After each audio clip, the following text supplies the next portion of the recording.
बहू कहाँ मर गई? अंदर से आवाज़। जिंदा हूँ माँ जी। तो फिर मेरी चाय क्यों अभी तक नहीं आई? कब से पूजा करके बैठी हूँ, ला रही हूँ माँ जी। बहू चाय के साथ भजिए भी ले आई। सास ने कहा तेल का खिलाकर क्या मारेगी?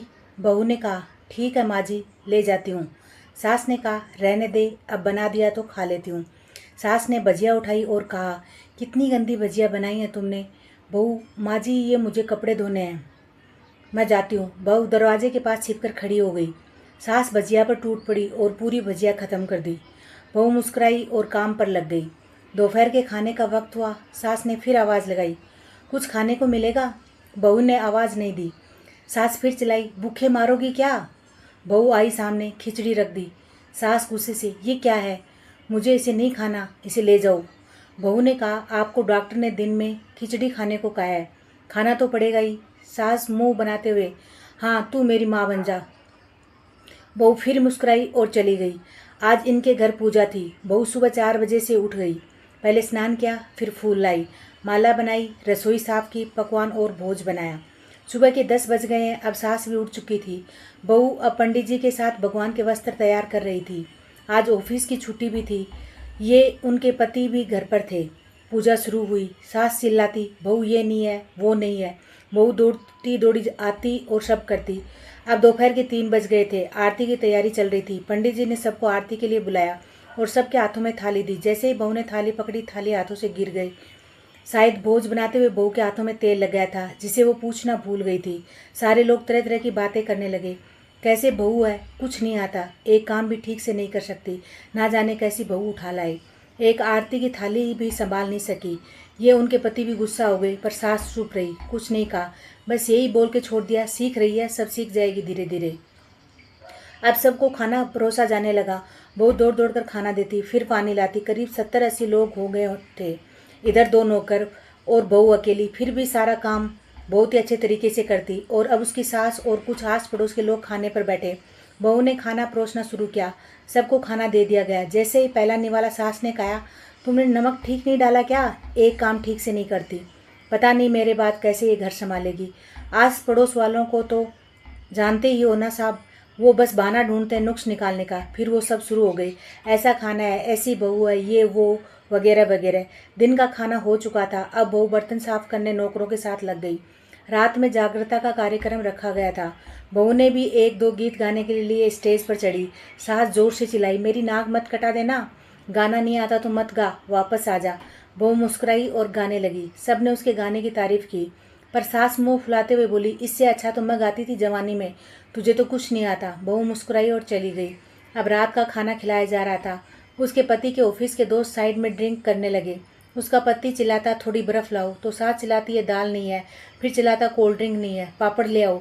इधर उधर आखिर में उसके पति की शराब गिर पड़ी उसके एक दोस्त पर और बोतल टूट गई। पति गुस्से में 2 झापड़ अपनी पत्नी को लगाते हुए कहता है, जाहिल कहीं की, देख कर नहीं कर सकती, तुझे इतना भी काम नहीं आता। सारे लोग देखने लगे। उसकी पत्नी रोते हुए कमरे की तरफ दौड़ी। फिर उसके दोस्तों ने कहा, क्या यार, पूरा मूड खराब कर दिया, यहाँ नहीं बुलाया होता, हम कहीं और पार्टी कर लेते। कैसी अनपढ़ गंवार बीबी ला रखी है तुमने, उसे तो मेहमानों की इज्जत और काम करना तक नहीं आता, तुमने तो हमारी बेइज्जती करा दी। अब आस पड़ोस की औरतों को और बहाना मिल गया था।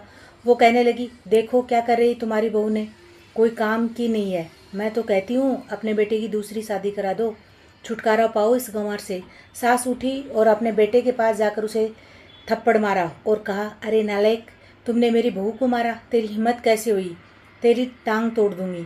उसके बेटे के दोस्त कुछ कहने ही वाले थे कि उसकी माँ ने घूरते हुए कहा, चुप, बिल्कुल चुप, यहाँ दारू पीने आए हो, जबकि पता है आज पूजा है और तुम्हें पार्टी करनी है। कैसे संस्कार दिए हैं तुम्हारे माता पिता ने, और किसने मेरी बहू को जाहिल बोला? जरा इधर आओ, चप्पल से मारूंगी अगर मेरी बहू को किसी ने शब्द भी कहा ना। अरे पापी, तूने उस लड़की को बस इसलिए मारा कि तेरी शराब टूट गई। पापी, वो बच्ची सुबह 4 बजे से उठी है, घर का सारा काम कर रही है, ना सुबह से नाश्ता किया, ना दिन का खाना खाया, फिर भी हंसते हुए, सबकी बातें सुनते हुए, ताने सुनते हुए घर के कामों में लगी रही। तेरी यार दोस्तों को वो अच्छी नहीं लगी, जूते से मारूंगी तेरे दोस्तों को जो कभी उन्होंने ऐसा कहा। उसके यार दोस्त चुपके से खिसक लिए। अब सास बहू के कमरे में गई और बहू का हाथ पकड़कर बाहर लाई। सबके सामने कहने लगी, किसने कहा था अपनी बहू को घर से निकाल के दूसरी बहू ले आना? जरा सामने आओ। कोई सामने नहीं आया। फिर सास ने कहा, तुम जानती भी क्या हो इस लड़की के बारे में? ये मेरी माँ भी है और बेटी भी। माँ इसलिए मुझे गलत काम करने पर डांटती है और बेटी इसलिए कभी कभी मेरी दिल की भावनाएं समझ जाती है। मेरी दिन रात सेवा करती है, मेरे 1000 ताने सुनती है, पर एक शब्द भी गलत नहीं कहती, ना सामने ना पीठ पीछे। और तुम कहती हो दूसरी बहू ले आऊं। याद है ना छुटकी की दादी, अपनी बहू की करतूत?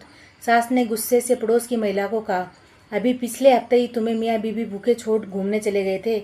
मेरी इसी बहू ने 7 दिनों तक तुम्हारे घर पर खाना पानी, यहाँ तक कि तुम्हारे पैर दबाने जाती थी, और तुम इसे जाहिल बोलती हो। जाहिल तो तुम सब हो जो कोयले और हीरे में फ़र्क नहीं जानते। अगर आइंदा मेरी बहू के बारे में किसी ने एक लफ्ज़ भी बोला तो मुझसे बुरा कोई नहीं होगा, क्योंकि ये मेरी बहू नहीं, मेरी बेटी है। बहू सिसकियाँ लेते हुए फिर कमरे में चली गई। सास ने एक प्लेट उठाई और भोजन परोस कर बहू के कमरे में खुद ले गई। सास को भोजन लाते देख तो बहू ने कहा, अरे माँ जी आप क्या कर रही हो, मैं खुद ले लेती। सास ने प्यार से ताना मारते हुए कहा, डर मत, इसमें जहर नहीं है, मार नहीं डालूंगी तुझे। तुझे नई सास चाहिए होगी, पर मुझे अभी से तू ही मेरे घर की बहू चाहिए। बहू ने अपनी सास को रोते हुए गले लगा लिया। सास भी रो दी पहली बार और कहा, चल खाना खा ले। फिर मजाक करते हुए कहा, फिर मेरे पैर दबाने चले आना, और ये ख्याल मत लाना कि सास पैर बोलती है, किसी न किसी दिन मैं इसका गला दबा दूंगी। क्योंकि कभी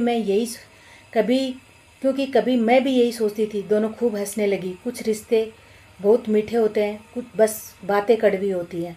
अगर आपको मेरी ये कहानी पसंद आई तो मेरे चैनल को लाइक करना, सब्सक्राइब करना और कमेंट करना। आपको कैसी कहानियाँ पसंद है उसको उसी तरह की कहानियाँ लाने की कोशिश